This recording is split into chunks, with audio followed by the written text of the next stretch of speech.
Hey guys, what's up? It's Minutes with Mildred, and today I have another video for y'all.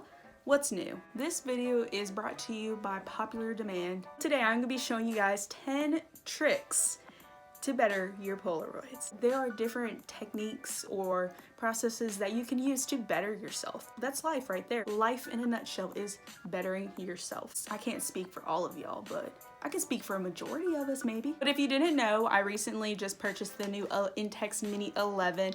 This here is a 9. I had this for about a year before I purchased this one. I also have an unboxing video and have a comparison video where I take a picture on the 9 and on the 11 and I compare them. So you should definitely check the video out to see what I'm talking about. Now for the sake of this video, I can't speak too much for the 11 because I really haven't dipped my feet in the water too much.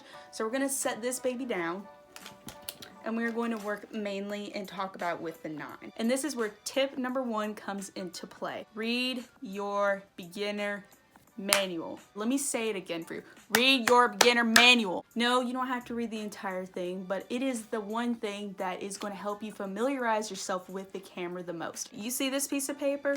It comes with the camera for a reason. And I know it comes in different languages. I'm not telling you have to learn a new language, but read the manual. It will make your life so much easier, especially when you get the key facts and knowledge that you need from this. Run with it. Run for the hills. Run away and take it. Take the camera with you. Take the camera with you. Maybe you can document your experience on the run. Tip number 2. Natural light is your best friend. Natural light has a very clean look.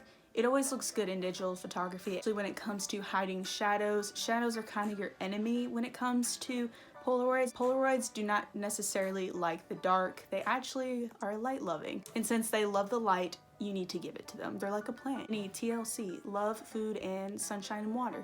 Give your Polaroid that too, just don't water it because you might mess it up. Tip number 3 also has to do with the realm of lighting. Use your phone light to help make key light. Yes, I know you only have 2 hands. If you take your Polaroid, and say this little remote is my phone, I'm filming on my phone, so you know, I can't do it all at once. If you hold the phone at a 45-degree angle, kind of, not over all the way over here, but if you hold it somewhat close to it, it'll create a little bit of key light that you can use to your advantage. Speaking from experience, a lot of my Polaroids kind of turn out dark, but I've started to play around with using my flashlight and it definitely does help. Guarantee it'll help a little bit more than just taking a picture of them in the dark. Tip number 4, do not shake the film after it is done being printed. I mean, don't shake the film. I hate it when people do that. It is such a pet peeve. You're flicking the film around. If you're ever curious as to how Polaroids develop, it's an interesting process. But what happens is when you're flicking the film like that, you're messing the chemistry up inside that little happy package that we call a picture. Instead of flicking the film around and expecting that to miraculously make it dry faster, set the picture down on a flat surface, face down, let it sit for a few minutes. Just don't touch it, don't look at it. It'll come out fully developed in a few minutes if you're patient. Be patient. And this brings us to tip number 5. Be patient. Photography is not something that you're just gonna pick up instantly one day and you're just gonna become like a crazy mad genius. Only I'm allowed to do that. Photography is an art and there is no exact science to it, but one thing that I do recommend is patience in trying to see the right angle or the right thing to take a picture of, because you only have so many films. One little sheet is like 75 cents to $1 a shot. Tip number 6 is gonna go more for the 9 than the 11. When you are taking Polaroid pictures out in the real world or wherever you're taking photos, use the suggested light sensing. Yes, I know you're gonna wanna try and be artistic and try new things. Hear it from me, don't do it. Just follow the lighting suggestions on this, because if you try and play around with this too much, you're just gonna be wasting your money and your film away. I have never used the high key settings. Your best friend is more likely just gonna be the house or the cloudy mode. And this also kind of goes back to step number 1, is understanding your camera and reading the manual. When you're looking at the different symbols, the house, clouds, sunny, and high sunny, each one of these settings adjusts differently for the light. When the sun enters the aperture of the camera or the lens, it is interpreting how much light or what would be the ideal light amount for your Polaroid photo, for the minimum amount of light to enter.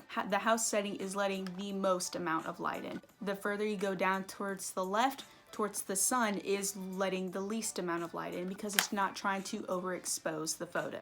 Fact number 7. If you're looking at the lens on the camera, it says 0.6 meters to infinity. That 0.6 meters is equal to 2 feet, and that is the minimum focus distance for the camera. But the main distance that you want to work with or stay within the parameters of is 2 to 8 feet. But your sweet spot is mainly between 4 and 5 feet. That is when you're going to get the best detail, the best clarity, and the best like color variation, depth, detail, oof, all of that. Tip number 8. This is optional, and I've just found that it is easier to keep up with everything, if you're a mess kind of like me, is to just get a camera case or a multi-purpose case. I got this one off Amazon, I think for like 10 bucks. It doesn't have to be expensive. And it's also really nice for when you're if you take it traveling or if you just want to keep everything together. So it's just nice to know that there's just like a little extra security for your Polaroid cameras and to know that they are safe and you know exactly where they are. You keep everything in a nice little package. Fact number 9, check your facts and do a little research before you buy.